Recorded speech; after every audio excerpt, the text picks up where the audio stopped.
Hello my dear students, welcome again on our platform most wanted 2.0। ठीक है, और आज का डे है डे 38। पी ब्लॉक का सेकंड पार्ट है। After that but d block and metallurgy 2 part बचे हैं इनऑर्गेनिक केमिस्ट्री में, वो भी हम जल्दी से कंप्लीट कर लेंगे और बहुत अच्छे से प्रिपेयर करते रहिए। एक बार आपके पास पूरा मैटर आ गया है तो अभी भी आपके पास काफी टाइम है। एक बार आपने अगर 50% भी प्रिपेयर किया है ना, तो दूसरी बार में दोबारा देखकर इनको आप प्रिपेयर कर लीजिए। केमिस्ट्री में बहुत अल्टीमेट कंटेंट है ये, ठीक है ना। तो आप अच्छे से पढ़िए उनको और बस नीट के लिए तैयार रहिए। तो आज हम स्टार्ट कर रहे हैं डे 31। 13 और 14 ग्रुप हम लास्ट क्लास में देख चुके थे। आज हम स्टार्ट करते हैं 15th ग्रुप। 15th ग्रुप में क्या आता है? नाइट्रोजन फैमिली, निकोजेंस बोलते हैं। निकोजेंस का मतलब क्या होता है? Fertiliser forming. नाइट्रोजन और फास्फोरस जनरली फर्टिलाइजर्स में काम आते हैं, तो फर्टिलाइजर फॉर्मिंग निकोजेंस है। ठीक है, NH2 NP3, so +3 and +5 main oxygen state तो यही है। बाकी आप जानते हो -3 से लेकर कहां तक +5 तक सभी ऑक्सीजन स्टेट ये क्या करते हैं? शो करते हैं। ठीक है, तो ये NH2 NP3, nitrogen phosphorus arsenic antimony and bismuth. तो इसके अकॉर्डिंग आप देखेंगे कि ये सब फर्टिलाइजर में काम आता है। ये पॉइजनस होता है थोड़ा, और ये एंटीमनी बिस्मिथ ये सब हाइड्राइड वगैरह इनके रिडक्टेंट के रूप में काम में आता है। तो ये सब अपने को इसमें पढ़ना है। तो इसमें मेन टॉपिक जो है various orders of hydrides of 15, 16, 17 group. एक या दो ऑर्डर जरूर आएंगे पीरियोडिक टेबल में। हमने बहुत सारे इसमें से रिपीट हो रहे होंगे, कोई बात नहीं, लेकिन हम वापस करेंगे 15, 16 और 17 ग्रुप के हाइड्राइड। तो अपन स्टार्ट कर रहे हैं 17 ग्रुप से पहले। 17 ग्रुप के हाइड्राइड्स कौन कौन होंगे? HF, HCl, HBr और HI। इनको नंबर देता हूं मैं, देखिए। First HF, then HCl, HBr and HI। Hydrogen halides बोल सकते हैं, हेलोजन एसिड भी बोलते हैं इनको, ये हैं। ठीक है, HCl hydrochloric acid, bromic acid, सब ऑर्गेनिक में भी बहुत काम आते हैं और यहां भी काम आते हैं। ठीक है, तो इनमें अब ऑर्डर की बात करें तो सबसे पहला ऑर्डर मैं आपसे पूछ रहा हूं कि जैसे हमने पीरियोडिक टेबल में देखा था बॉन्ड लेंथ। तो बॉन्ड लेंथ बच्चों क्या होगा? 1 2 3 4 बॉन्ड लेंथ ऐसे इंक्रीज हो रही होगी, क्योंकि किसके बेस पे आप समझाते थे? इलेक्ट्रोनेगेटिविटी के बेस पे। डेल्टा एक्स जितना ज्यादा होगा difference of electronegativity, bond length उतना ही क्या होगी? कम होगी। तो it is inversely proportional to electronegativity difference. ठीक है ना। तो HF का इलेक्ट्रोनेगेटिव डिफरेंस 1.9 हाईएस्ट है, तो इसकी बॉन्ड लेंथ मिनिमम होती है। ठीक, बॉन्ड लेंथ के बाद अपन बात करें बॉन्ड स्ट्रेंथ, तो ये अपोजिट हो जाएगा किसका? बॉन्ड लेंथ का। तो 1 2 3 4 वीकेस्ट बॉन्ड जो होंगे वो किस में होंगे? HI में होंगे। ठीक है, तो इसी के बेस पे एक आंसर अपन जो बहुत पॉपुलर एग्जांपल है वो आता है एसिडिक स्ट्रेंथ। तो हम एसिडिक स्ट्रेंथ में बात वही करेंगे 1 2 3 और 4। जो वीकेस्ट बॉन्ड है वो जल्दी ब्रेक होगा, उसकी H+ डोनेट करने की टेंडेंसी ज्यादा होगी। तो HI is the strongest acid, HF is the weakest acid. पहले देख चुके हैं कॉन्जुगेशन वगैरह में सब। एसिडिक स्ट्रेंथ के बाद आते हैं हम रिड्यूसिंग पावर। रिड्यूसिंग पावर ही बच्चों किस बात पर डिपेंड करती है? जितना बॉन्ड वीक है उतना जल्दी H प्रोवाइड करेगा, रिडक्शन करेगा। तो रिड्यूसिंग पावर का ऑर्डर भी सेम है जो एसिडिक का था। तो 1 2 3 4। तो HI जल्दी से H देगा और दूसरे के रिडक्शन में क्या करेगा? हेल्प करेगा। ठीक है, उसके बाद आता है एक बॉइलिंग पॉइंट। ये भी काफी अच्छा टॉपिक होता है। बॉइलिंग पॉइंट में बात करें HF, HCl, HBr और HI, इनमें क्या होता है? वांडरवाल फोर्स होते हैं HCl, HBr और HI सब में। तो जैसे जैसे वांडरवाल फोर्सेस में साइज बढ़ती है, मॉलिक्यूलर मास बढ़ता है, तो बॉइलिंग पॉइंट बढ़ता है। तो बॉइलिंग पॉइंट का ऑर्डर होना चाहिए था HCl, HBr और HI, और HF यहां होना चाहिए था। लेकिन बच्चों HF जो होता है वो लास्ट में आता है यहां पर। यहां क्यों आया है? बिकॉज कौन सी बॉन्डिंग है इसमें? हाइड्रोजन बॉन्डिंग है। तो वांडरवाल के कंपैरिजन में हाइड्रोजन बॉन्डिंग स्ट्रॉन्गर होती है, ये भी हम पहले देख चुके हैं। तो ये बॉइलिंग पॉइंट में HF का बॉइलिंग पॉइंट जो होगा वो इसमें हाईएस्ट होगा। जैसे बॉइलिंग पॉइंट के बेस पे बात करें तो एक वर्ड इसका ऑर्डर भी आपसे पूछा जाता है कि which of the following is most volatile. Volatility is inversely proportional to क्या होता है? Boiling point. तो वोलेटिलिटी जो होती है वो बॉइलिंग पॉइंट के इनवर्सली प्रोपोर्शनल होती है। तो इस तरह से बॉइलिंग पॉइंट जितना क्या होगा कम होगा उतना ही ज्यादा क्या होगा वोलेटाइल ज्यादा होगा। तो मोस्ट वोलेटाइल की बात करेंगे तो HCl होगा, लीस्ट वोलेटाइल जो होगा इनमें से वो कौन होगा HF होगा। तो इस तरह से ये कुछ ऑर्डर है बच्चों जो हमें 17th ग्रुप 16th ग्रुप और 15th ग्रुप के देखने हैं, उनमें से एक जरूर क्वेश्चन आएगा। ठीक है, तो ये तो हमने देखा 17th ग्रुप का। अब हम ले लेते हैं कौन से ग्रुप के hydrates, 16th group. 16th group में कौन कौन है, water, H2S, H2TE, sorry H2SE, then H2TE और एक पोलोनियम का होता है लेकिन वो स्टेबल नहीं है, रेडियो एक्टिव है इसलिए उसको हटा दिया। तो 1 2 3 और 4 तक ही देखते हैं। इसमें भी फिर वही आंसर जैसे सबसे पहले पूछा गया कि bond strength,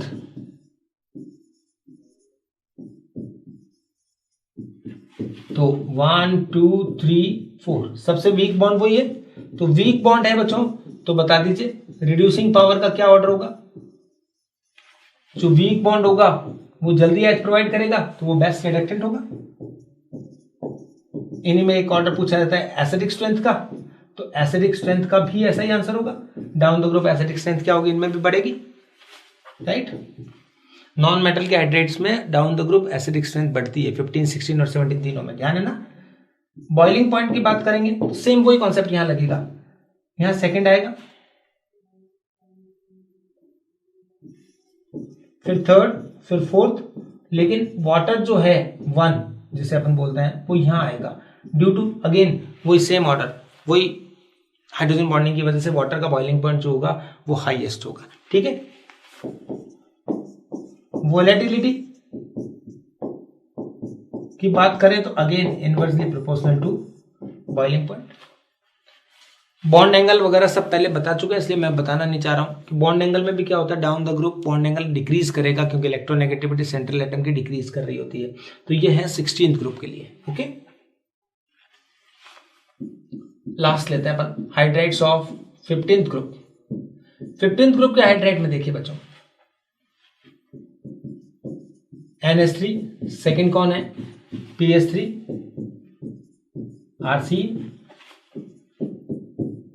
SbS3 and finally BiS3, bismuth का हाइड्राइड। ये है बच्चों। तो इसके अंदर जब बात करेंगे हम तो सबसे पहले हम बात करते हैं बेसिक नेचर की, बेसिक स्ट्रेंथ। तो यहां बेसिक स्ट्रेंथ क्या होती है, 1 2 3 4 5। एनसीईआरटी में क्वेश्चन देखते थे ना कि NH3 is strong basic while BiS3 is feebly basic, very less basic. Why, तो हम कहते हैं कि इसकी साइज छोटी है तो लोन पेयर की अवेलेबिलिटी क्या है, ज्यादा है, इलेक्ट्रॉन की डेंसिटी ज्यादा है तो इलेक्ट्रॉन डोनेट करने की टेंडेंसी ज्यादा है। तो बेसिक स्ट्रेंथ का ऑर्डर आपको आना चाहिए और सेम ऑर्डर होगा किसका, बॉन्ड स्ट्रेंथ का, यही ऑर्डर चलेगा। थर्ड नंबर पे आते हैं बॉन्ड एंगल, सेम ऑर्डर चलेगा क्योंकि बॉन्ड एंगल भी वैसे ही डाउन द ग्रुप डिक्रीज कर रहे होते हैं। यहां पर बच्चों जो अपने को एक चीज मेन सीखनी है वो है बॉइलिंग पॉइंट। ये सबसे ज्यादा इंपॉर्टेंट है क्योंकि इसमें थोड़ा अलग से याद करना पड़ेगा। बॉइलिंग पॉइंट में क्या होता था, मैंने बताया था आपको कि सेकंड, फिर क्या होना चाहिए था थर्ड, फिर fourth. Down the group size बढ़ने के साथ साथ वंडरवाल बॉन्ड बढ़ते हैं, वैसे वैसे बॉइलिंग पॉइंट बढ़ने चाहिए थे, लेकिन ये 1 जो होगा यहां आएगा, फिर क्या आएगा 4 5। तो आपको ध्यान रखना है अमोनिया का जो बॉइलिंग पॉइंट है इस पूरे ग्रुप में बीच में आता है। रीजन वही है, ड्यू टू हाइड्रोजन बॉन्डिंग, समझ में आ गया, लेकिन ये बीच तक ही पहुंच पाता है क्योंकि इसमें इतनी स्ट्रॉन्ग एच बॉन्डिंग नहीं होती है। तो ये पर्टिकुलर आपको याद करना पड़ेगा। वोलेटिलिटी अगेन इसका क्या होगा, अपोजिट होगा। और अगर अपन बात करेंगे रिडक्टेंट की, रिड्यूसिंग पावर की, तो रिड्यूसिंग पावर में हम बात करेंगे 1 2 3 4 5। जो वीक बॉन्ड होगा वो जल्दी से एच देगा और रिडक्टेंट के रूप में अच्छे से काम। तो BiS3 बेस्ट रिडक्टेंट होगा, रिड्यूसिंग एजेंट होगा अमंग ऑल दिस। तो ये अपने को तीनों के ये पढ़ने थे। अब देखिए बच्चों स्ट्रक्चर्स ऑफ ऑक्सो एसिड। अब हमें क्या पढ़ना है, जो स्ट्रक्चर्स कुछ पेंडिंग रह गए थे या जितने भी स्ट्रक्चर एक्स्ट्रा है वो नॉट ओनली ऑक्सो एसिड में सारे बता देता हूं आपको जो इंपॉर्टेंट होते हैं एग्जाम में आते हैं। ठीक है, तो ऑक्सो एसिड में देखो बच्चों बात करते हैं फर्स्ट ऑफ ऑल फॉस्फोरस और सल्फर दो के मेन होते हैं जो आते हैं, बाकी और भी आंसर है।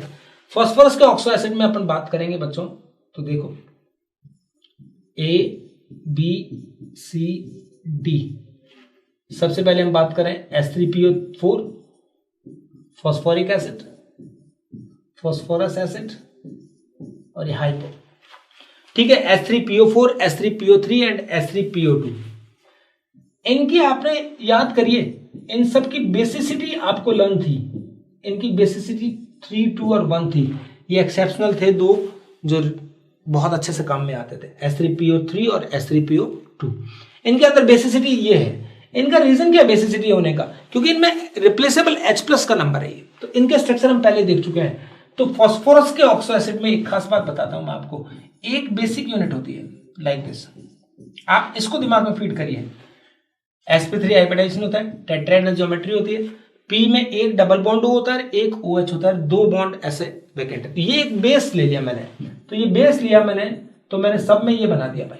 देखिए इसका ये बना दिया, सेकंड वाला मैं यहां बनाया था और थर्ड वाला थोड़ा और आगे। राइट बच्चों, अब देखिए H3PO4 का बनाना है, तो हमें देखिए H3PO4 1H है, 2H रिमेनिंग है, 2O है, तो यहां क्या आएगा, यहां 2 OH आएगी। H3PO3 तो एक OH ये रहा, एक OH यहां, एक H यहां आ जाएगा। H3PO2 तो दोनों H कंज्यूम, O कंज्यूम हो चुका है, सिर्फ ये। तो यहां देखिए जितने O पर H हैं बस वही रिप्लेसेबल होता है, बिकॉज मोर इलेक्ट्रोनेगेटिव एलिमेंट पे H होता है तो रिप्लेसेबल होता है। फॉस्फोरस और हाइड्रोजन की electronegativity is almost same, that's why this is not a polar bond, so ये H रिलीज नहीं होगा। तो इसकी बेसिसिटी 1 है, इसकी 2 है, इसकी 3 है। ठीक है, ये दोनों के दोनों किसके रूप में काम में आते हैं? रिड्यूसिंग है, रिड्यूसिंग। तो इनकी मतलब रिड्यूसिंग पावर होती है। ऐसे बोला जाता है कि H3PO ऐसे लिखा जाएगा, देखो H3PO2 तो हम क्या कहेंगे, रिड्यूसिंग एंड मोनोबेसिक। क्या दिया बच्चों आंसर? मोनोबेसिक है क्योंकि बेसिसिटी 1 है, और रिड्यूसिंग ये डाइबेसिक हो जाएगा, रिड्यूसिंग होगा। समझ में आ गया? इस तरह से इनकी बात करता है। इसमें DEF 3 और फास्फोरस के ऑक्सो एसिड लेते हैं H4 से, P2O6, H4P2O7 और H4P2O8। इनके स्ट्रक्चर देखिए, इनमें क्या होता है बच्चों, इन सब की बेसिसिटी कितनी होती है? 4। ये कैसे बनते हैं देखिए, P और P, 2 P है, दोनों के टेट्राहेड्रल ज्योमेट्री बनानी है। ज्योमेट्री में क्या होगा, ये बेसिक यूनिट, तो P पर एक तो डबल बॉन्ड O और एक OH, ये तो कंपलसरी होगा, राइट। और बाकी ये OH इस तरह से जुड़ गए, तो सब कंज्यूम हो गए हैं। अब टेट्राहेड्रल ज्योमेट्री वाला ये था, तो ये इस तरह का बॉन्ड बनता है। तो यहां ध्यान रखना, ये एकमात्र ऐसा है जिसमें P का P के साथ बॉन्ड है। तो ऐसा क्वेश्चन आता है कि which of the following contains PP bond, तो PP बॉन्ड इसी में होता है। समझ में आ गया? O7 करेंगे तो कुछ नहीं फर्क पड़ेगा, एक ऐसा आ जाएगा, बाकी स्ट्रक्चर सेम वही रहेगा।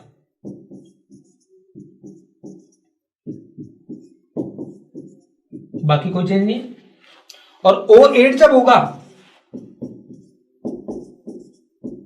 तो एज इट इज, बस यहां परऑक्साइड बॉन्ड हो जाएगा, परऑक्सी डाइफॉस्फोरिक एसिड है, इस तरह का हो जाएगा। सबकी बेसिसिटी 4 है। इसमें O परऑक्साइड बॉन्ड है, इसमें O इस तरह से होता है पायरो, और ये जो PP बॉन्ड होता है वो 6 वाले में होता है। तो ये सब स्ट्रक्चर आपको देखने होते हैं।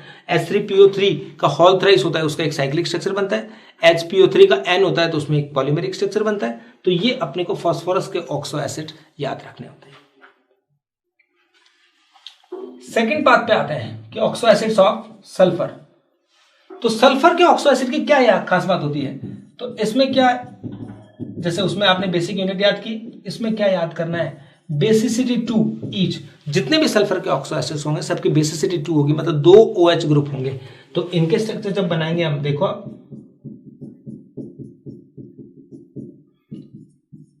H2SO4, H2SO5 और H2SO3। तो यहां देखिए सल्फर सब में sp3 hybridisation, tetrahedral geometry, 2 OH पहले से जोड़ दीजिए, बाकी इस तरह से कर दीजिए। H2SO5 होगा, सेम स्ट्रक्चर चलेगा, एक OH था लेकिन एक O परऑक्साइड बॉन्ड यहां हो जाएगा, तो परऑक्सी मोनोसल्फ्यूरिक एसिड, कैरो एसिड के नाम से जाने जाते हैं। और H2SO3 यहां पे देखिए बच्चों, ये 2 OH आपने अटैच कर दिए और अगर आपने एक O लगा दिया तो सब कंप्लीट हो गया, तो एक लॉन पेयर होता है। तो ये एकमात्र ऐसा होता है जिसकी पिरामिडल शेप होती है, बाकी सबकी टेट्राहेड्रल होती है। ठीक है, 3 तो ये हो गए। फिर देखिए 4th, 5th और 6th, just like the phosphorus oxo acid, like H2S2O6, H2S2O7 pyrosulfuric acid और H2S2O8 ये परऑक्सी डाइसल्फ्यूरिक एसिड। जैसे इसका नाम जो होता है, कॉमन नेम ज्यादा पॉपुलर है, मार्शल्स एसिड, परऑक्सी डाइसल्फ्यूरिक। इसका भी कॉमन नेम जो है वो क्या है, ओलियम। पायरोसल्फ्यूरिक एसिड था ये, ओलियम ये है डाइथायोनिक एसिड। ठीक है, तो बच्चों देखो इनमें क्या होगा, 2 सल्फर इस तरह से होंगे और इस तरह से चलेगा और 2 OH होंगे, ये 6 वाला हो गया। 7 वाले में वापस इस तरह की बॉन्डिंग हो जाएगी और 8 वाले में बच्चों परऑक्सी बॉन्ड हो जाएगा। बस, तो ये बेसिक यूनिट इसमें हो जाएगी, ये इसमें 7 वाले में हो जाएगी। ये सल्फर के ऑक्सो एसिड्स हैं जिन्हें हमें अच्छे से याद करना होता है। उसके बाद देखिए नाइट्रोजन है 3rd। तो नाइट्रोजन तो अपन जानते हैं HNO2 है या फिर क्या होता है, HNO3 होता है। तो इन स्ट्रक्चर्स को तो कोई प्रॉब्लम है नहीं अपने को। ठीक है, स्ट्रक्चर अपन नॉर्मल देखे हुए हैं, बेसिक यूनिट तो ये होती है।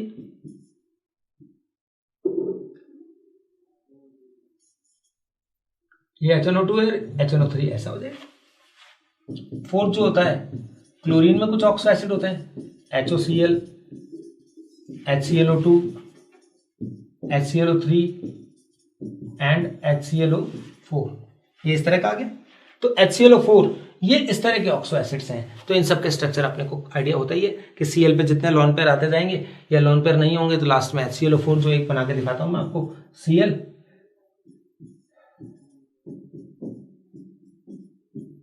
इस तरह का स्ट्रक्चर हो जाएगा।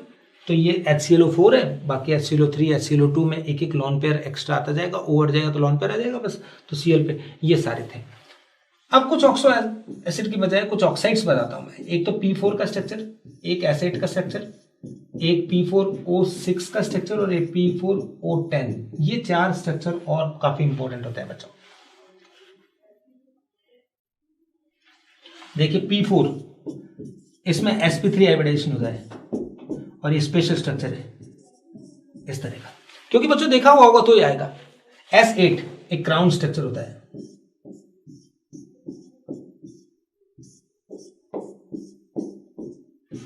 क्राउन है ना, जैसे मिस इंडिया गोज टू ऐसा आता है ना, तो वैसा क्राउन स्ट्रक्चर है। ये एसिड का स्ट्रक्चर है। P4O6 फास्फोरस के P4O10 ये 2 ऑक्साइड्स हैं। तो इनके स्ट्रक्चर किस तरह से होते हैं, साइक्लिक होते हैं। देखिए बताता हूं आपको, ये देखिए बच्चों, ये P4 तो आ गए हैं, O4 आए, O6 होगा जब तो क्या होगा, बस एक इन दोनों P के बीच में O और एक इन दोनों P के बीच में। बेसिक यूनिट तो यही रहेगी दोनों P4O6 की भी। और P4O10 होगा तो ये यूनिट वापस ले लेना, बस यहां पर क्या लगाना है बच्चों, सब जगह पे क्या लगा देना है, क्योंकि फास्फोरस जो है वो कौन सी स्टेट में है, +5 स्टेट में है। ठीक है ना, तो इस तरह का बन जाएगा। तो ये डबल बॉन्ड O हटा देते हो चारों जब, तो P4O6 का है, अदरवाइज P4O10 का स्ट्रक्चर हो जाता है। बाकी SO2, SO3 इन सब के स्ट्रक्चर अपन जानते हैं। नाइट्रोजन प्रिपरेशन जब बात करते हैं, अमोनियम नाइट्राइड को हीट करते हैं तो नाइट्रोजन बनता है ऐसे।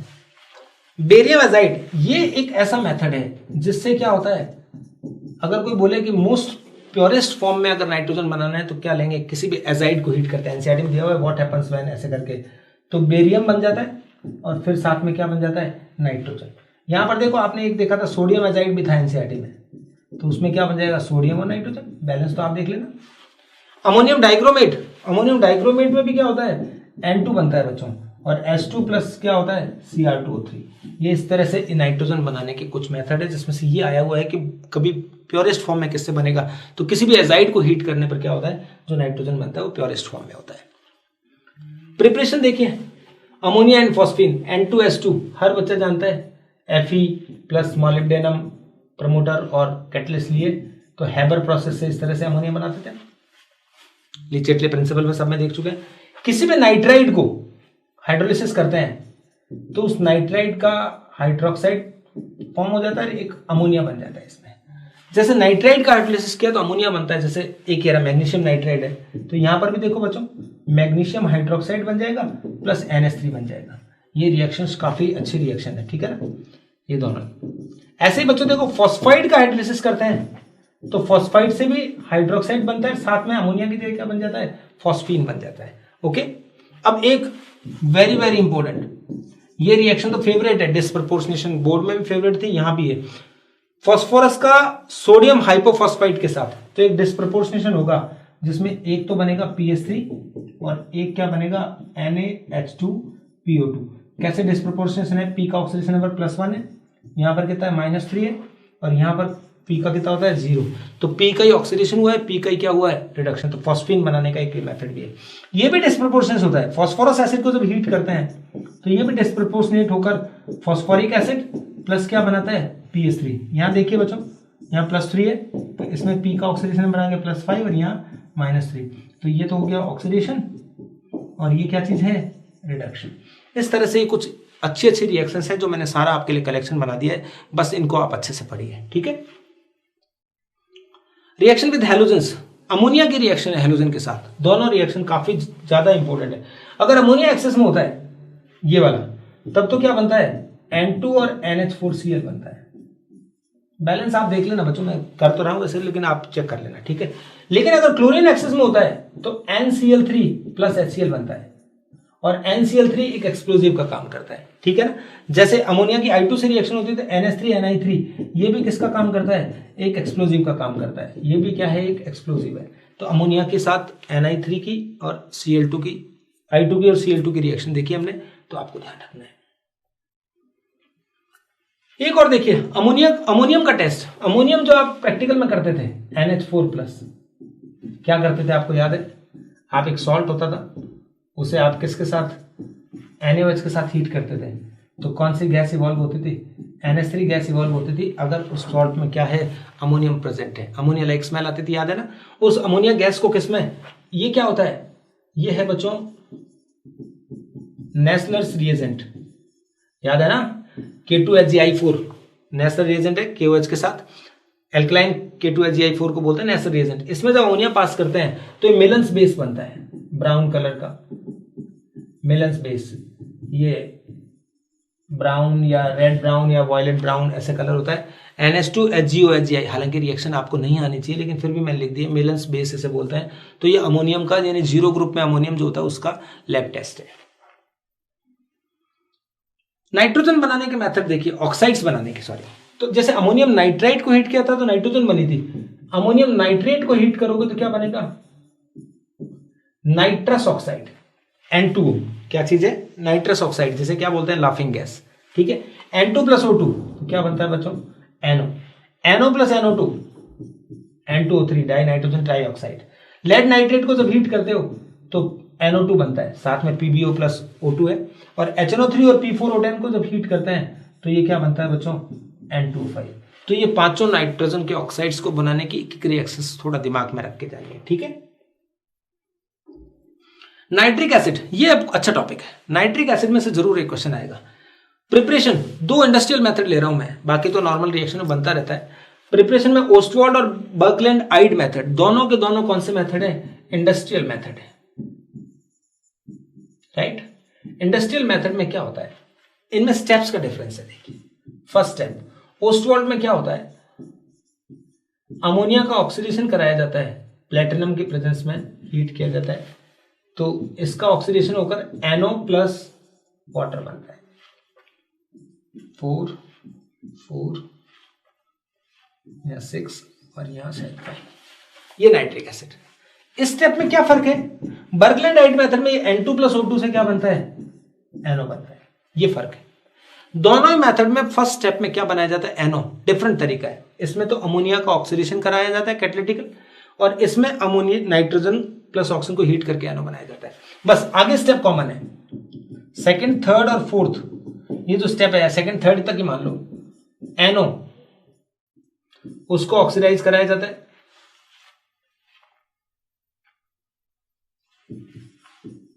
NO2 में, NO2 को ऊपर से वाटर डाला जाता है, तो इसमें क्या बन जाता है, HNO3 और HNO2 बनता है। ठीक, बाद में HNO3 भी आगे वापस से रिएक्शन करके डिस्प्रपोर्शनेट होके HNO3 ही बनाता है। तो ये 3 स्टेप हैं। यहां पर भी ये सेकंड और थर्ड स्टेप कॉमन रहेंगे, तो आपको ध्यान रखना है फर्स्ट स्टेप में बस NO बनाने का प्रोसीजर अलग है, बाकी नाइट्रिक ऑक्साइड बनाने में ये मेथड काम में आता है। HNO3 डाइल्यूट और HNO3 कंसंट्रेटेड दोनों के दोनों किसके रूप में काम में आते हैं, ऑक्सीडेंट के रूप में काम में आते हैं। डाइल्यूट HNO3 को जब हीट किया जाएगा तो NO नाइट्रिक ऑक्साइड बनेगा प्लस H2O प्लस यहां O, ये नेसेंट ऑक्सीजन बनती है। यहां आपको 2 लेना पड़ेगा, राइट, हो गया काम। तो यहां पर भी क्या ले लो बच्चों, 2 हो गया। यहां पर देखिए बच्चों, ये NO2 plus water plus nascent oxygen, यहां 2 लिया, यहां 2 हो गया। तो दोनों में फर्क समझिए। डाइल्यूट HNO3 जब ऑक्सीडेंट के रूप में काम आएगा तो उसमें साइड प्रोडक्ट NO बनेगा, क्योंकि ये NO में रिड्यूस हो रहा है। जबकि अगर कंसंट्रेटेड लेंगे तो वो NO2 में रिड्यूस होगा। इसको नोटिस रखना, आगे सारे क्वेश्चंस अपने आप हो जाएंगे। तो किस तरह से ऑक्सीडेंट का काम करते हैं, उसके लिए एक बहुत ही इंपॉर्टेंट रिएक्शन कि नॉन मेटल्स का ऑक्सीडेशन कराएं अपन। तो फास्फोरस को H3PO4 में करता है, याद रखना पड़ेगा। I2 को HiO3 में करता है, सल्फर को H2SO4 में, कार्बन को CO2 में ऑक्सीडाइज करता है। एक तो ये याद करने का तो हो गया। अब मैं आपको एक प्रोसीजर बता दूं किस तरह से रिएक्शन होती है, ताकि आपको बैलेंसिंग सहित आप आराम से सीख पाए।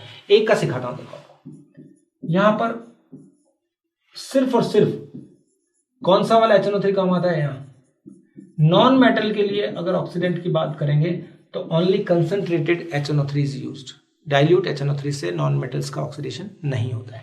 ओके, तो हम लेंगे कंसंट्रेट HNO3, यहां लिया कंसंट्रेट HNO3 को हीट किया तो NO2 प्लस H2O प्लस ये नेसेंट ऑक्सीजन, ये इस तरह से हो गया। वो नेसेंट ऑक्सीजन जो बनी है वो अब किसको, P4 एक्वस सॉल्यूशन है मान लो, उसमें P4 को ये O जो है ऑक्सीडाइज करेगा। किसमें ऑक्सीडाइज करेगा हमें पहले से याद होना चाहिए, H3PO4 में। ये रिएक्शन हो गई है फाइनल। बस सल्फर होता था acid plus water plus O H2SO4, iodine होता था I2 प्लस H2 HiO3। हमें पहले से याद रखना पड़ेगा, जो मैंने फाइनल प्रोडक्ट आपके लिए लिख दिए हैं। काम इनसे चल जाएगा अपना, ठीक है। अब प्रॉपर सिखा रहा हूं मैं। P4 H2O, यहां देखो बच्चों, इसको बैलेंस करिए। P4 करेंगे तो यहां क्या लगाना पड़ेगा, 4, 12 हो गए, तो यहां क्या लगाया, 6 H2O लग गए। अब बच्चों देखिए यहां पर 16 O है, उधर इधर 6 ही है, तो यहां क्या लगता है, 10, और 10 नेसेंट ऑक्सीजन हो गए, ऊपर कितना है, 1 है। तो इस रिएक्शन को, जो ऊपर वाली रिएक्शन थी, उसको 10 से मल्टीप्लाई करके इन दोनों रिएक्शन को ऐड करना पड़ेगा, तो you get finally balanced equation. तो look, P4 plus 20 HNO3, right, got it. P4 plus 10 से मल्टीप्लाई कर दिया। अब उस साइड क्या आया, 4 HNO3, सॉरी H3PO4 प्लस यहां भी 2 लगा हुआ था, तो ये भी कितना हो गया, 20 NO2 प्लस, अब देखिए वाटर 10 वाटर है वहां पर, इस साइड कितना है, 6 वाटर है, तो यहां पर क्या आएगा बच्चों, 4 वाटर मॉलिक्यूल्स आएगा। आप प्रॉपर चेक कर लीजिए, एकदम बैलेंस रिएक्शन होगी। P4 H कितना है, 20, 12 तो ये हो गए, 8 ये 20, नाइट्रोजन कितना है 20, तो ये 20 नाइट्रोजन है। ऑक्सीजन कितना है 60, तो ये कितने हो गए 16, ये है 40, और ये कितना है 4, 20 और 40 कितने हो गए, ये भी 60। S8 लेते तो ऐसे ही आप करके देख लेना, सभी रिएक्शन इसी तरह करानी है, और इससे आपको ये 20, एक में तो 48 आएगा, तो इतना बैलेंस आप याद नहीं कर पाएंगे। तो बेस्ट है कि इस तरह से आप तुरंत करके देख लें, अगर भूल गए हैं तो आप तुरंत। तो नॉन मेटल को ऑक्सीडाइज करके इस तरह से उनके ऑक्सो एसिड्स बनाता है। इसमें भी H3PO H2CO3 बनता है, लेकिन वो CO2 वाटर में ब्रेक हो जाता है। Oxidation of metal, copper, lead, mercury, silver, इनका जब ऑक्सीडेशन कराया जाता है किससे, तो कंसंट्रेट और डाइल्यूट दोनों ही काम आते हैं। तो फर्स्ट रिएक्शन आप ये देखिए, सेकंड ये देखिए, कितनी बार आई है कॉपर की रिएक्शन। तो कॉपर के डाइल्यूट HNO3, मैंने आपको बताया था डाइल्यूट से लेते हैं तो क्या साइड प्रोडक्ट बनेगा, NO, साइड में क्या बनेगा, वाटर, और कॉपर की HNO3 से रिएक्शन कराओगे तो कोई भी मेटल होगा तो उसका नाइट्रेट बनेगा। सिंपल, बैलेंस करना है बस खाली। इसको कराएंगे जब क्या होगा बच्चों, वही कॉपर नाइट्रेट तो सेम होगा, वाटर भी रिपीट होगा, बस NO की जगह क्या आ जाएगा, NO2, ये दो प्रोडक्ट आप ध्यान कर लीजिए और बैलेंस कर लेना। एक में 3 8 और था, यहाँ शायद 4 था, तो उसको बैलेंस करके प्रॉपरली देख सकते हैं। तो कॉपर का हो गया। गोल्ड और प्लेटिनम, यहां पर देखिए एक चीज बताना चाह रहा हूं मैं आपको। ये क्या होता है, इनको अपन डिसॉल्व कर सकते हैं, डिसॉल्व इन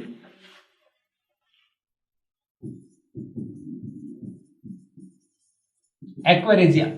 आपने एक वर्ड सुना हुआ है एक्वेरेजिया, तो व्हाट इज एक्वेरेजिया, पहला क्वेश्चन तो यही होता है। तो it is a combination of concentrated HNO3 and concentrated HCl in 3:1। Concentrated HCl और कंसंट्रेटेड HNO3 कौन से रेशियो में है, 3:1 में है। इस तरह से दिया होता है। तो देखो बच्चों, ये HNO3 + 3 HCl, ये एक्वेरेजिया की रिएक्शन जरूर याद करके जाना। इसमें क्या बनता है, NOCl बनता है, nitrosyl chloride plus water plus nascent chlorine. तो आप चेक करिए पहले, तो यहां पर H4 है, तो यहां क्या आ गया, ये आ गया, O3 हो ही गया, 2 Cl हो गए, और यहां पर 2 Cl। ये नेसेंट क्लोरीन जो होता है ये एक्टिवली पार्टिसिपेट करता है। अब गोल्ड जब आता है तो ये नेसेंट क्लोरीन उसके साथ रिएक्शन करके क्या बनाता है, AuCl3, यहाँ 3 आ गया। और ये जो AuCl3 है जो HCl के साथ फाइनली मिलकर HAuCl4 ऐसे लिखा रहता है या ऐसे लिखा रहता है, it is called chloric acid, chloric acid. इस तरह से बनता है। अगर यहां प्लेटिनम होता तो बच्चों देखो, ये प्लेटिनम अगर होता है यहां पर इसकी जगह, तो ये क्या बनता, PtCl4 बनता। और अगर यहां PtCl4 लेते बच्चों, तो यहां पर क्या बन जाता, H2PtCl6, क्लोरोप्लेटिनिक एसिड, क्लोरोप्लेटिनिक एसिड। ठीक है, इस तरह से इन दोनों प्रोडक्ट को आप अच्छे से याद कर लीजिए। गोल्ड और प्लेटिनम को ये डिसॉल्व कर लेता है एक्वेरेजिया। ओके, मैग्नीशियम और जिंक, जैसे जिंक की रिएक्शन कराता हूं मैं।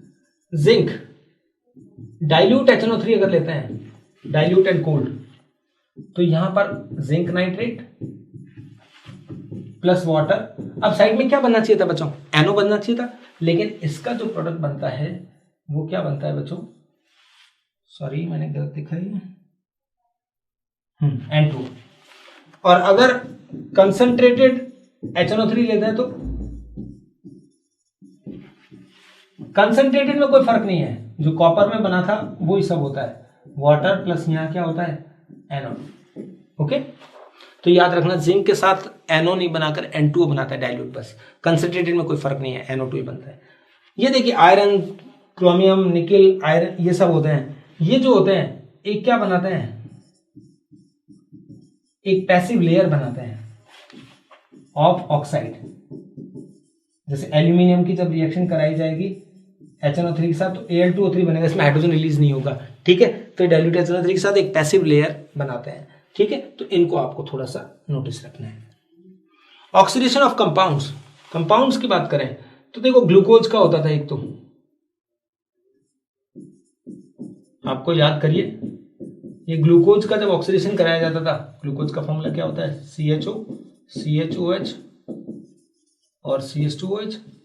इस तरह से ऑक्सीडेशन कराया HNO3 से, तो क्या बन गया, सेकेरिक एसिड। क्या नाम होता था,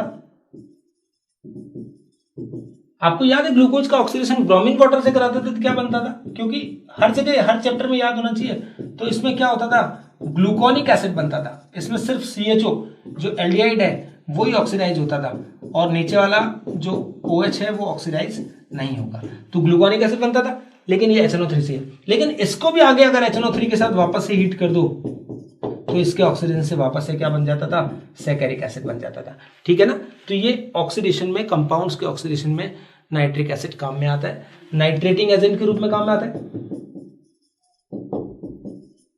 नाइट्रेटिंग एजेंट में क्या होगा, ऑर्गेनिक में देखते हैं HNO3 और H2SO4 दोनों कंसंट्रेटेड लेते हैं, तो इससे क्या बनता है बच्चों, NO2 बनता है, नाइट्रिक इलेक्ट्रोफाइल बनता है, जो इलेक्ट्रोफिलिक सब्स्टिट्यूशन रिएक्शन नाइट्रेशन में काम आता है, बेंजीन पे नाइट्रोबेंजीन वगैरह बनाता है ना, तो वो सब है। तो ये नाइट्रिक एसिड की कुछ रिएक्शंस थी। एक देखिए ब्राउन रिंग टेस्ट, आपने नाम सुना हुआ है, ब्राउन रिंग का फॉर्मूला आना चाहिए पहले तो अपने को। तो ब्राउन रिंग टेस्ट किसका टेस्ट है, नाइट्रेट का लैब टेस्ट है, आपने स्कूल के अंदर देखा होता है लैब में। क्या लेते थे आप? सॉल्ट, जिसमें कौन सा होता था? नाइट्रेट होता था। फ्रेश FeSO4 लेते थे और उसमें क्या मिलाते थे हम?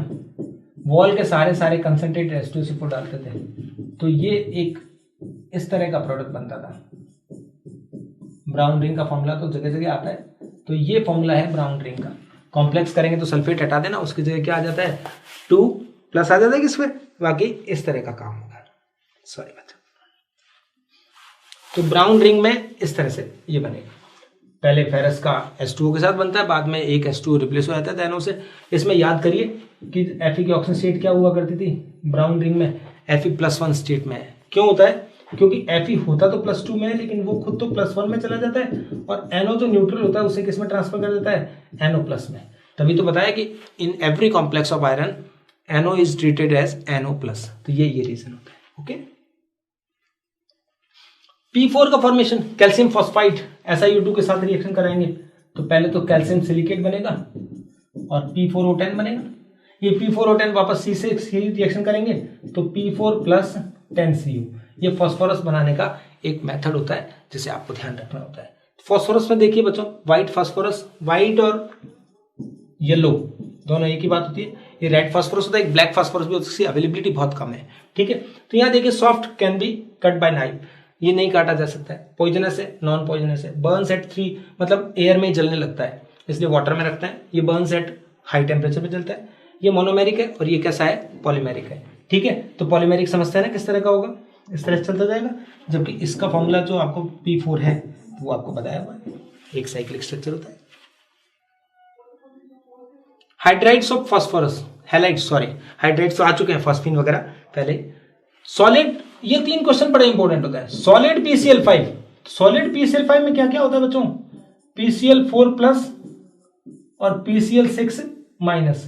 ये 2 आयन होते हैं, इसमें sp3 है, इसमें sp3d2 है, इसमें कौन सा होता है? sp3d। ये हाइब्रिडेशन ध्यान रखना होगा। सॉलिड PBr5 और Pi3, इनमें क्या होता है बच्चों? ये PBr4+ और साथ में क्या होता है? Br-, इन दोनों का ही है। ठीक है, I2Cl6,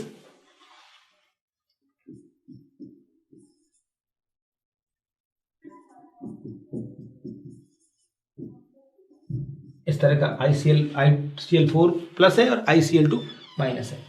P4 की 2 रिएक्शन है, थायरोनिल क्लोराइड और सल्फ्यूरिल क्लोराइड से। तो इन दोनों में क्या होता है? एक में PCl3 बनता है, एक में PCl5 बनता है। ठीक है बच्चों, इसमें सल्फर मोनोक्लोराइड और बन जाएगा, बाकी SO2 तो बनता ही है। तो सल्फर PCl3 और PCl5 बनाने की मेथड होता है कि फास्फोरस की थायरोनिल क्लोराइड से सल्फ्यूरिल क्लोराइड से रिएक्शन जब हम कराते हैं। 16 पे देखो, oxygen, sulphur, selenium, tellurium, polonium radio active होता है। NH2NP4 -2 से लेकर कहां तक? +6 तक क्या होती है? ऑक्सीडेशन स्टेट होती है। ऑक्सीजन फैमिली बोलते हैं, या इसका एक नाम आपने सुना होगा, it is all this group is known as chalcogen, यानी it is a group of chalcogens. Chalcogens क्या होते हैं? चैल्कोजेन एक वर्ड है जिसका मीनिंग होता है और फॉर्मिंग। जैसे निकोजन का मतलब था फर्टिलाइजर फॉर्मिंग, वैसे ही चैल्कोजेन का मतलब होता है और फॉर्मिंग। आपने जितने भी और देखें मेटलर्जी में देखेंगे, या तो उनमें ऑक्सीजन होगा या उनमें क्या होगा? सल्फर होगा। तो आप चेक कर लेंगे।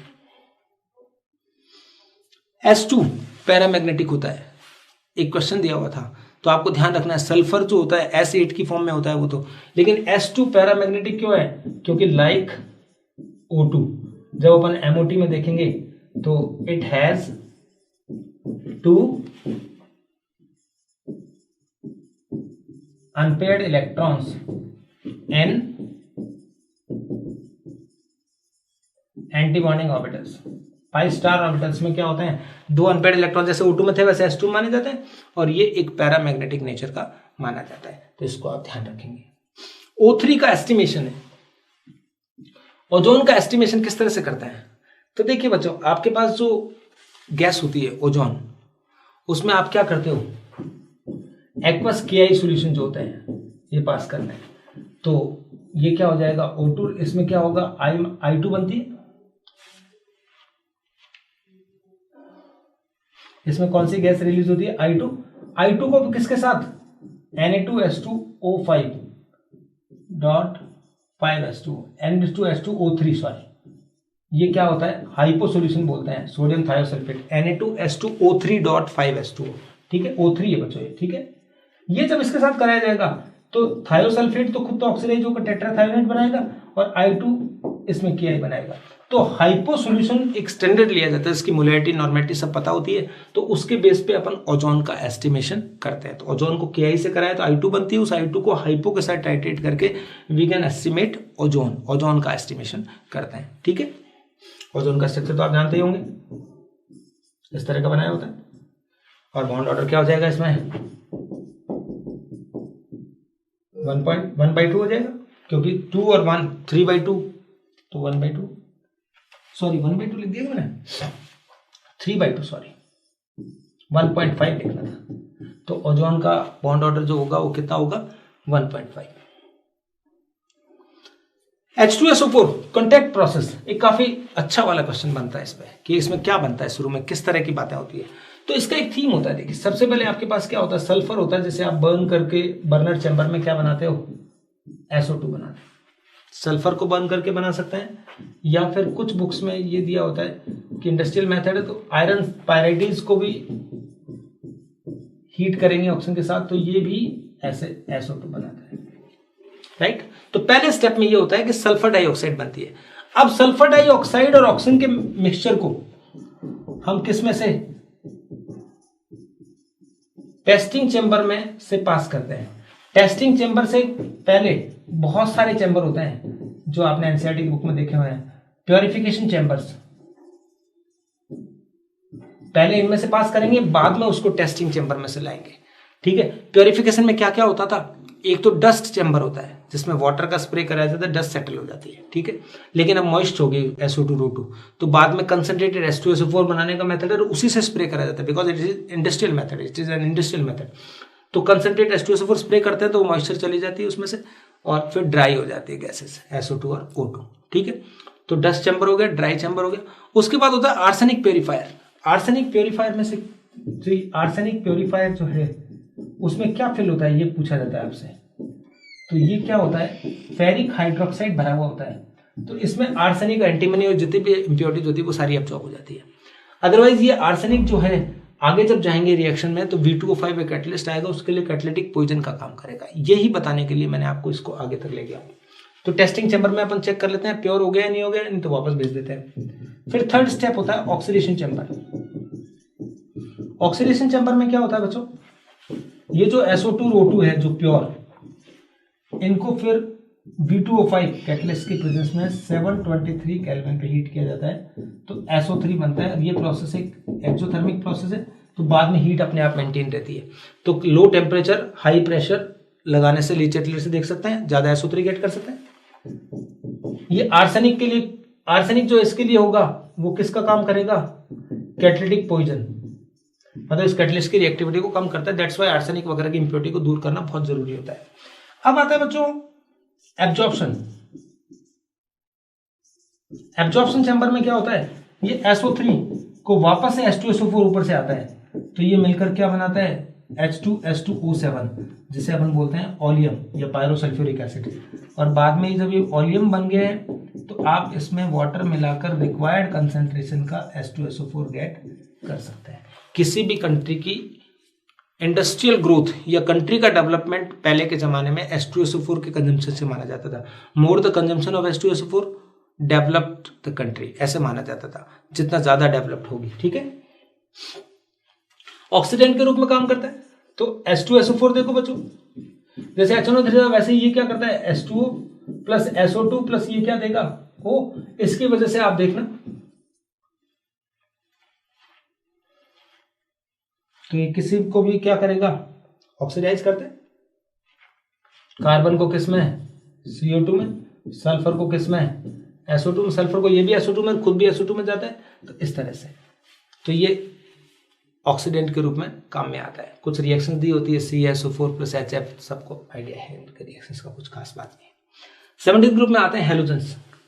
हेलोजन का मतलब क्या होता है, सी सॉल्ट फॉर्मिंग, NH2NP5 -1 से लेकर कहां तक, +7 तक। जिसमें से F जो है वो सिर्फ कौन सी -1 शो करेगा और नहीं करेगा, क्योंकि इसमें वैकेंट डी नहीं है, तो ये सेकंड पीरियड के एलिमेंट तो वैसे ही एनोमलस बिहेवियर शो करते हैं। तो ये आपको हैलोजन के बारे में। तो इसमें कुछ ऑर्डर हैं बच्चों, 5 ऑर्डर हैं जो आपको याद कर लेना, एक क्वेश्चन आने के बहुत चांस रहते हैं। हैलोजन में देखिए बच्चों, पहला ऑर्डर है इलेक्ट्रोनेगेटिविटी, तो सब बच्चे जानते हैं FCl-Bri। फिर आता है इलेक्ट्रॉन एफिनिटी या इलेक्ट्रॉन गेन एंथैल्पी, तो हम कहते हैं chlorine. Electron gain enthalpy chlorine की ज्यादा होती है ना। फिर फ्लोरीन आता है, फिर ब्रोमीन और फिर आयोडीन।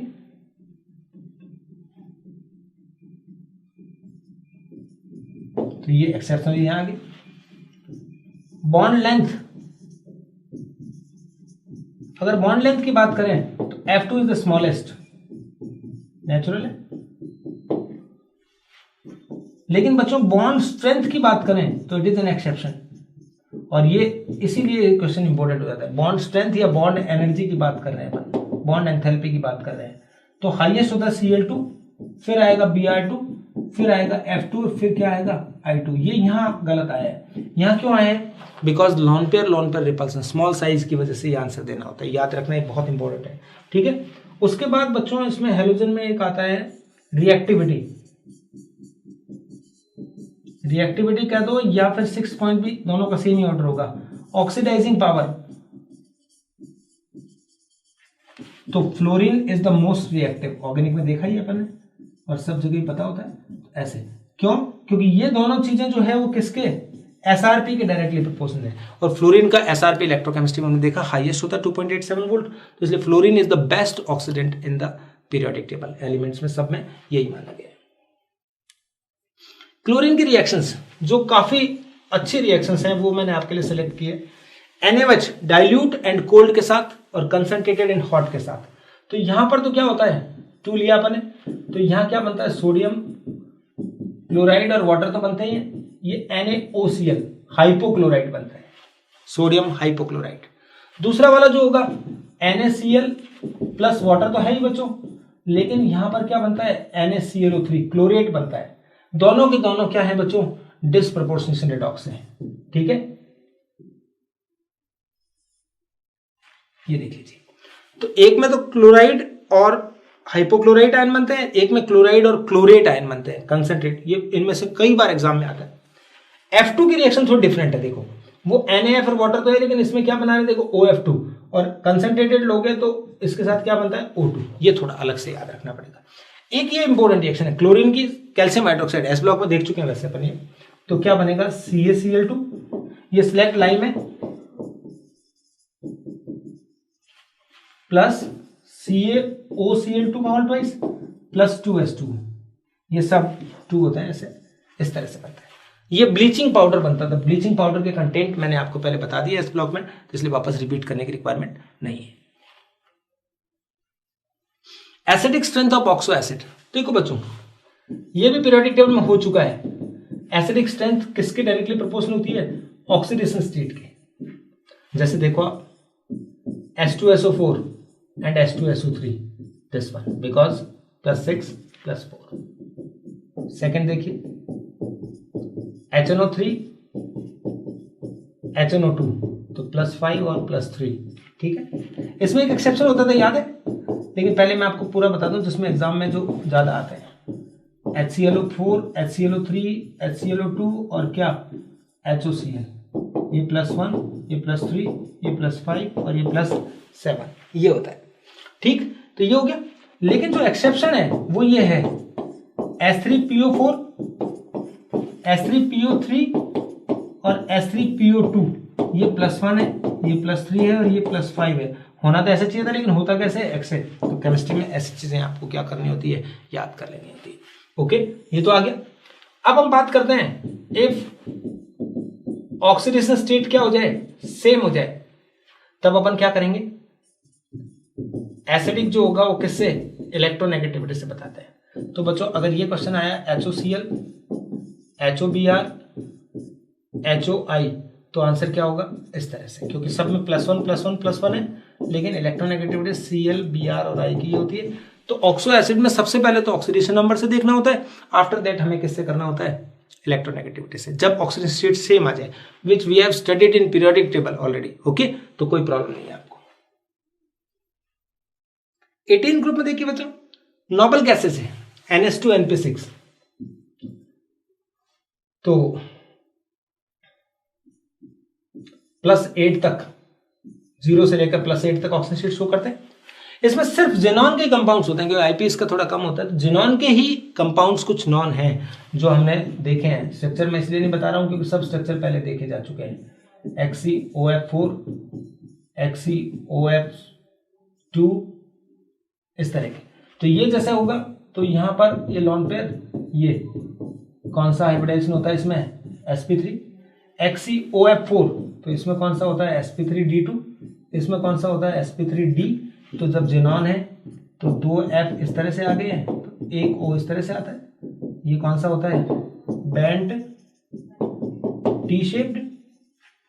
और sp3d2 में जो होगा तो बच्चों ये Xe स्क्वायर प्लेनर बनता है, एक तो F से, तो और एक ही O है तो ये इधर आ जाता है, एक ऐसे, तो इसका नाम क्या होता है, स्क्वायर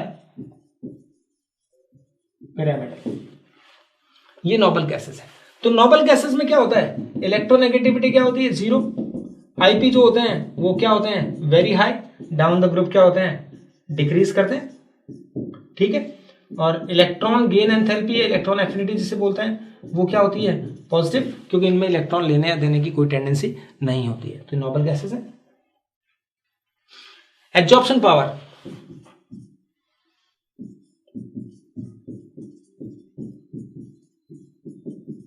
इस तरह से है। बॉइलिंग पॉइंट की बात कर दें चाहे एब्जॉर्प्शन पावर की बात कर दें, ठीक है, ये इस तरह का होता है। तो बॉइलिंग पॉइंट भी इस तरह से है, समझ में आ रहा है, बढ़ रहे हैं। एब्जॉर्प्शन पावर लिक्विफाई होने की टेंडेंसी है, तो इसी बेस पे इनको चारकोल पे कलेक्ट किया जाता है। पहले ये कलेक्ट होती है, फिर ये लास्ट में हीलियम, तो इनको कलेक्ट करने का मेथड है। जेनॉन के फ्लोराइड्स की कुछ रिएक्शंस हैं, बस लास्ट 2 पेज है जिनको आपको याद भी करना पड़ेगा। जेनॉन के 3 फ्लोराइड्स होते हैं, F2, F4 एंड F6। उनका हाइड्रोलिसिस करते हैं, ये तो कंप्लीट हाइड्रोलिसिस है। तो इसमें जेनॉन O2 और HF बनता है। इसमें जेनॉन HF और O2 तो है ही, साथ में XeO3 और बन जाता है। इसमें XeO3 और HF बनता है। ये यू हैव टू रिमेंबर, इसमें कोई याद करने के अलावा कोई पॉइंट नहीं है, और ये आती है बहुत बार, इसलिए इसको याद करना चाहिए आपको। पार्शियल हाइड्रोलिसिस, XeF6 का पार्शियल हाइड्रोलिसिस 1 वाटर 2 वाटर 3 से तो पूरा हो गया, तो इससे XeOF4 और HF बनता है, इससे XeOF2, O2F2 और HF बनता है। ये आपको याद करना पड़ेगा। एक और रिएक्शन होती है फ्लोरिनेशन के रूप में, फ्लोरिनेटेड के रूप में, तो इसमें PF5 है, तो ये F इसने दिया है, तो ये XeF प्लस हो गया, PF6 हो गया। इसने इसको दिया तो एक क्या हो गया, SPF6 हो गया। यहां पर सोडियम, पोटेशियम, रुबिडियम और ये हो सकता है M, तो यहां उल्टा है, ये F दे रहा है, XeF7 माइनस। तो ये रिएक्शंस हैं जो फ्लोराइड्स की रिएक्शंस होती है, जिन्हें आपको याद करना है। ये कुछ फॉलोअप क्वेश्चंस मैंने दिए आपको। Mixture used in Holme's signal, Holme's signal आपको पता होना चाहिए क्या चीज था ये। जब शिप जो होते हैं वो डेंजर में होते हैं, तो कैल्शियम फॉस्फाइड और कैल्शियम कार्बाइड, इस मिक्सचर को अपन लेकर एक ट्यूब में भरते हैं, उसको वाटर में डाल देते हैं। तो ये जो दोनों जो होते हैं वो वाटर से रिएक्शन करते हैं। देखो ये वाटर से रिएक्शन करेगा, ये भी वाटर से। तो कैल्शियम कार्बाइड की वाटर से रिएक्शन से इथाइन बनता है और फॉस्फाइड से PH3 बनता है। इन दोनों का मिक्सचर एयर में बर्न करता है और स्मोक डेवलप करता है। तो याद रखना, हॉलमे सिग्नल एक इंपॉर्टेंट टॉपिक है, जिसकी वजह से तो ऑप्शन तो इसका क्या हो जाएगा, CaC2 + CA3P2 हो जाएगा। तो ये गैसेस बनती है जो स्मोक डेवलप करती है, जिससे दूर पता लग जाता है कि कोई जहाज डेंजर में है, टाइटैनिक डूब गया था ना, तो वो स्मोक से ये पता लगाते हैं, ताकि दूर पता लग जाता है, फिर वो उसकी हेल्प के लिए लोग आते हैं। ठीक है, तो ऐसे एसिडिक स्ट्रेंथ का पूछा है, विच of the following reaction xenon compound is not feasible, तो रिएक्शन आती होगी तो ये होगा H3PO4 और H3PO3, ये सब आपको मैंने बताया अभी। The acid having OO bond, O single bond O, तो आपको स्ट्रक्चर आता होगा, तो ये भी आपको पता लग जाएगा। ये OO बॉन्ड नहीं है बच्चों, हाँ सॉरी, OO बॉन्ड दिया, ठीक है, नहीं तो ये ऐसा क्वेश्चन भी आ सकता है, SS बॉन्ड भी हो सकता है। तो इस तरह के क्वेश्चन जब भी आएंगे, वो आपको अगर स्ट्रक्चर आते होंगे बच्चों, तो you can do easily, otherwise बहुत प्रॉब्लम आती है। तो बच्चों P ब्लॉक अपना कंप्लीट हो गया है। तो इसको अच्छे से आप देखते रहिए। इसके लिए थोड़ा एनसीईआरटी की हेल्प आप देख लीजिए। वैसे 99% मैंने कवर कर दिया है, फिर भी पी ब्लॉक हुआ, डी ब्लॉक हुआ, उनमें आपको एनसीईआरटी की हल्की सी हेल्प लेनी चाहिए, ठीक है, ताकि कोई भी छोटे से छोटा क्वेश्चन भी बच नहीं पाए हमसे। Thank you very much.